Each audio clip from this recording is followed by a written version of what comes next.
வணக்கம். ஒரு சுவையான நிகழ்ச்சி. ஒரு காலத்தில ஒரு பீரியட்ல ரூ. 100 நோட்டுகள் கள்ள நோட்டுகள் நடமாடுவது அதிகமாக இருந்தது. அப்போ வியாபாரிகள் என்ன செஞ்சாங்க, யாருக்கிட்டலாம் அவங்க ரூ. 100 நோட்டு வாங்குறாங்களோ, அவங்க கிட்ட அதில அவங்களுடைய கையெழுத்த வாங்கிருவாங்க. ஸோ அந்த மாரி இருக்கும்போது பெட்ரோல் பங்க்குக்கு ஒருத்தர் வராரு.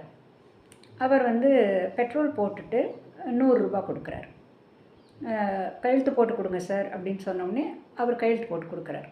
அந்த பையன் இந்த ரூபா நோட்டை வாங்கிட்டு உள்ளே போனவன் திருப்பி வெளியில் வரான்.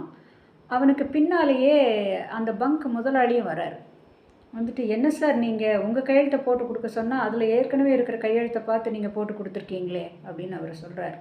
அதுக்கு இவர் சொல்கிறாரு, அந்த கையெழுத்தும் என் கையெழுத்து தான், அது நான் ரிசர்வ் பேங்க் கவர்னராக இருந்தபோது நான் போட்ட கையெழுத்து அது அப்படின்னு சொல்லி அந்த ரூபாய் நோட்டை அவர் திருப்பி கொடுத்தார். அவர் பேர் என்ன அப்படின்னா HVR ஐயங்கார். எஸ், நிகழ்ச்சின்னு சுவைப்பட இருக்குல்ல. நன்றி.